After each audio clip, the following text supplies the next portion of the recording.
Presage, a sign or warning that something, typically something bad, will happen, an omen or portent.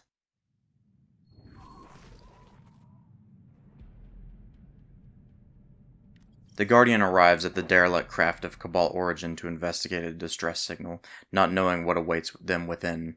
This reminds the Guardian of a time before the darkness was this close, when the Chalice Bearers sent out an invitation. With bow and sword in hand, this Guardian traversed the vast emptiness of space, only to find a series of tunnels.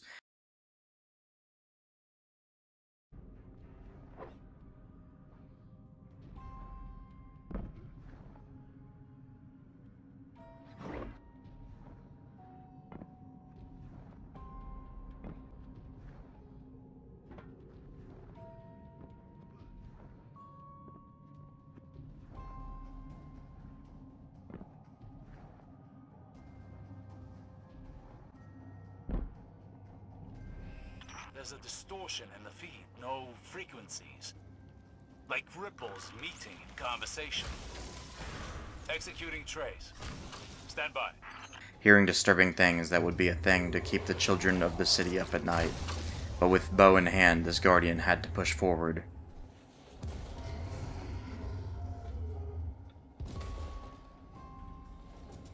I've sourced a distortion.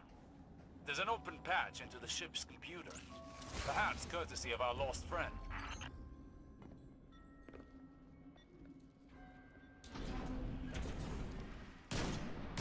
Those spores are harmonizing with the nearby concentration of darkness. There's no light here. Coming in contact with a plant, the Guardian felt their light diminished, but this Guardian had their light taken before, so of course the only path now was forward. But the funny thing about moving forward is you never know what's going to bite you in the ass.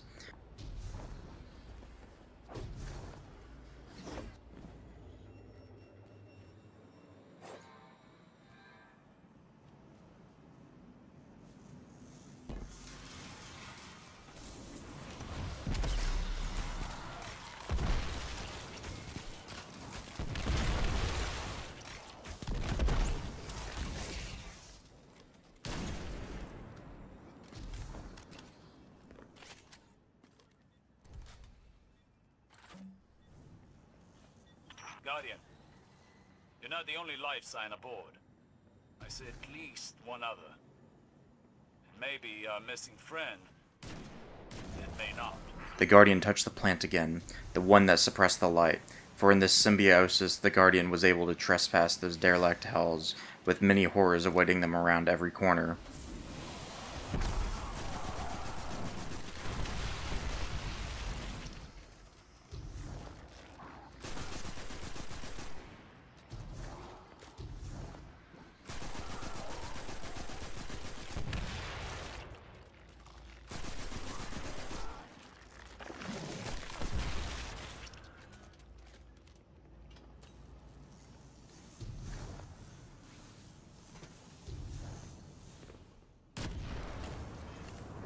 Seeing all these horrors out here really makes you think what the fool running Gambit really saw out in the depths of space. What's he even doing with all those motes in the first place?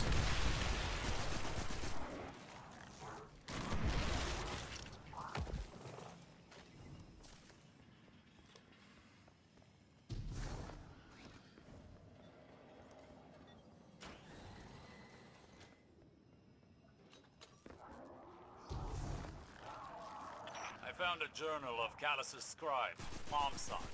Translation as follows. Today, Callus graced the Glycon with his presence and gazed upon the anomaly. His counselors prepare the exhibition chamber with gold from the Castellum. They are confident the crown is ready. The end will lay eyes upon him and weep at his magnificence.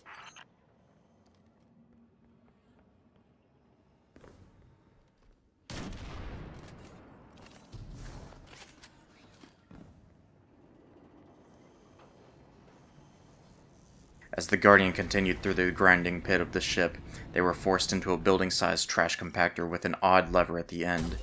Knowing there is no obvious escape, the Guardian planned their best chance of survival. Using the fallen weapon that had come in handy so many times before, the Guardian scattered the floor with arc traps.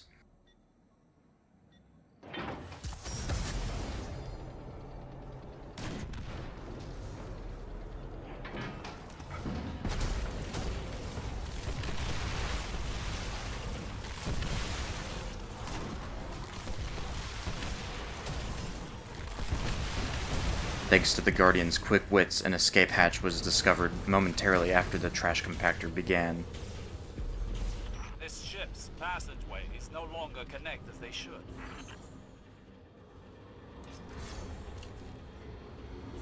Running through the pitch-black halls, the Guardian remembered. Keep moving forward. The halls led the Guardian to a room full of those blind dark ether junkies, but with bow in hand, the Guardian made quicker work of them.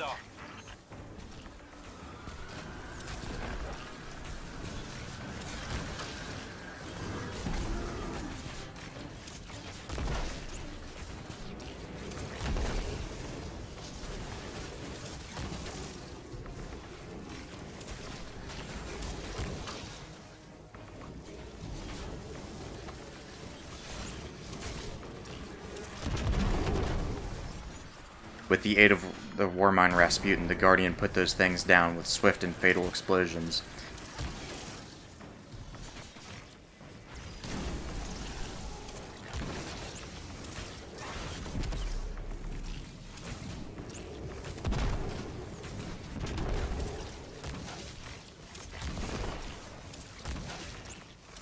When the dust had settled, the Guardian pushed forward through the derelict, not knowing where forward would lead, passing through literal and metaphysical darkness.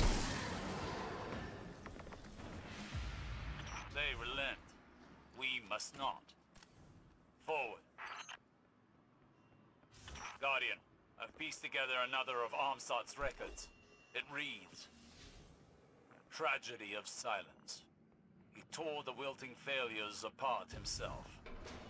The connection is strong, but the darkness does not speak through them. An ocean without wind. Even the Lightbearer could not coax it to awaken." The Guardian would need the Warmind's assistance again in the upcoming firefight. Through the combat, the Guardian's mind began to wonder and think of alternate timelines and what they had seen on Mercury. Could the dark future come to pass? Is that where the Stranger had been? How many timelines have we forsaken to save a singular one? How many lives lost?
The Guardian stops thinking. It's time to end this. There's no time to waste on possible timelines. And just like that, the Guardian had killed them all, while lost in thought, for this is what calmed the Guardian, the sound of combat.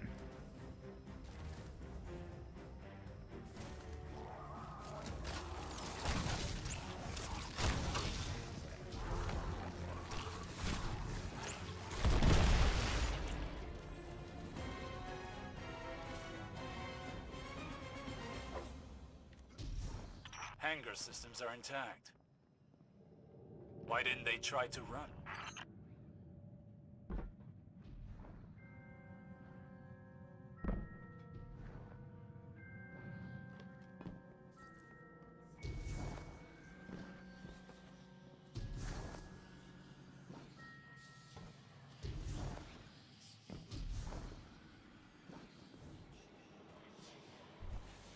Your people do not appreciate you as I do.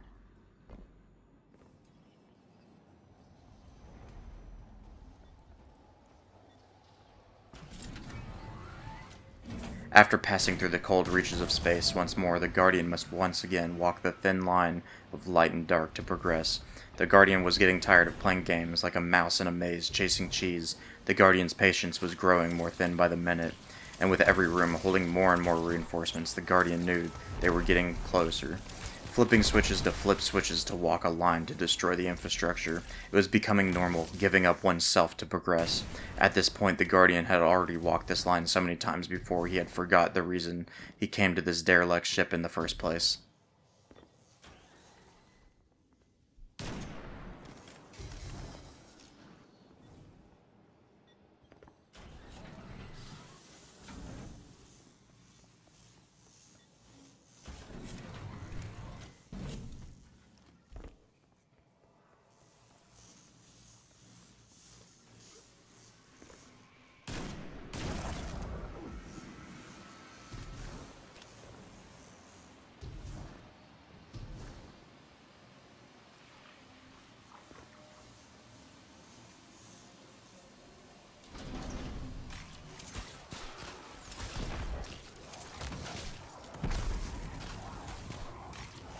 Now the Guardian just wanted to know more, to study this plant. Does it feed off light?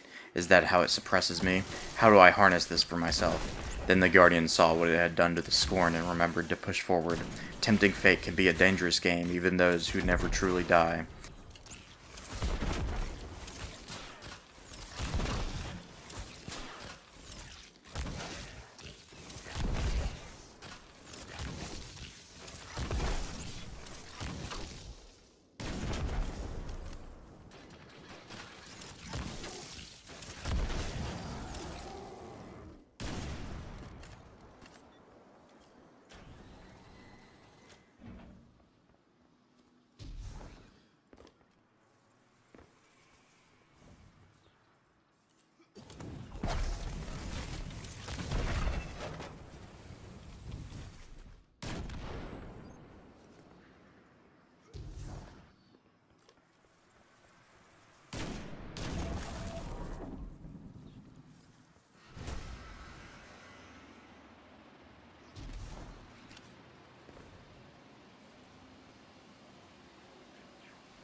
Omsad kept notes on experiments as well.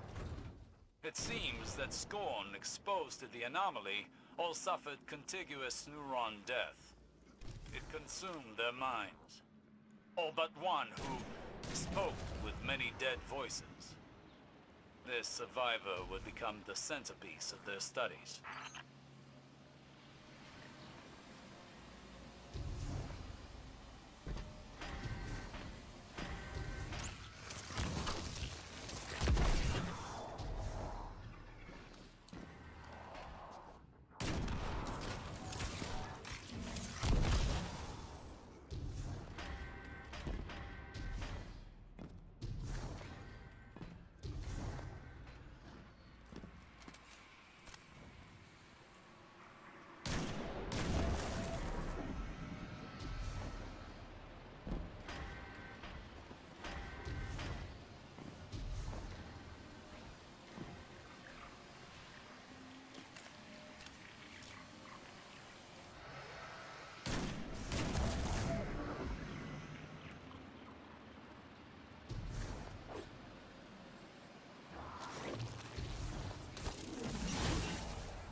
Your people do not appreciate you as I.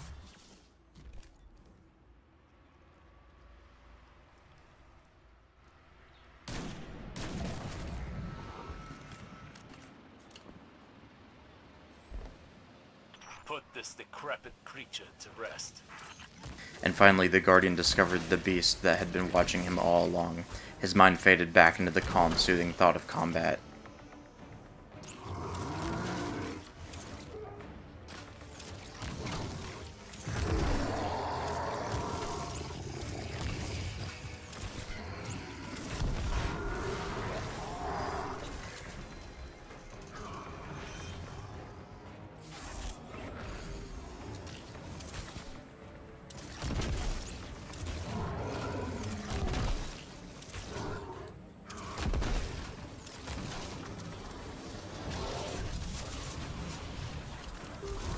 The Guardian knew he must stay alert. This wasn't going to be a fight like any other. He had given up too much light to come back this time. He knew if he died, this would be the last time and would be stranded out in the space of darkness. He had to put this locust down and reach the source of the distress call. He had to know what lied at the end of this journey.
With the further assistance of the Warmind, the Guardian began to remember the importance of the light, for the light is the only thing that can make the darkness clear.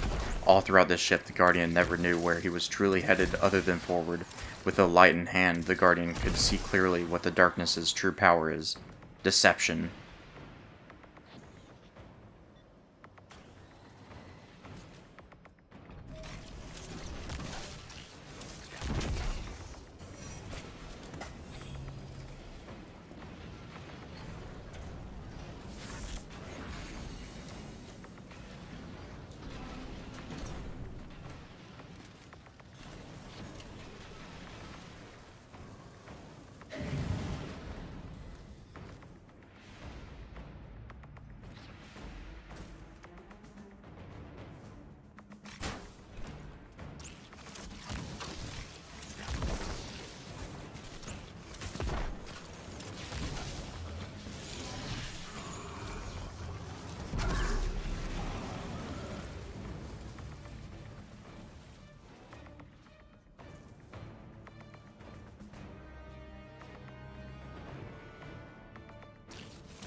left in Mars's wake. I've seen it and others like it. Too many scorn for an active guardian. In place of each world the darkness stole. At the edge of our heliopause, Callus meant to commune with the darkness. The Guardian had reached the source of the distress, and the Guardian knew what had happened to the other Lightbearer. He too walked that thin line. Maybe the Guardian wasn't consumed because of what is said to have happened on Europa. Maybe the Guardian is already a pawn of the darkness. Maybe he has already been deceived, and that's why they were not consumed. Or maybe deception is a plant that takes time to grow. The Guardian. We're too late. Far too late. Take the rifle. It was offered, was it not? Better in your hands than left for another. I'll speak to Savala about authorizing exploratory outings. If we can recover our lost friend's ghost, we may learn more of how he died. Return to the city. We must assess our findings. In the Guardian's report, there is a note that says this: "To any that may read this report, heed my warnings. The light is clarity and dark is deception, both powerful tools, but you must remind yourself where the thin line is that divides the two."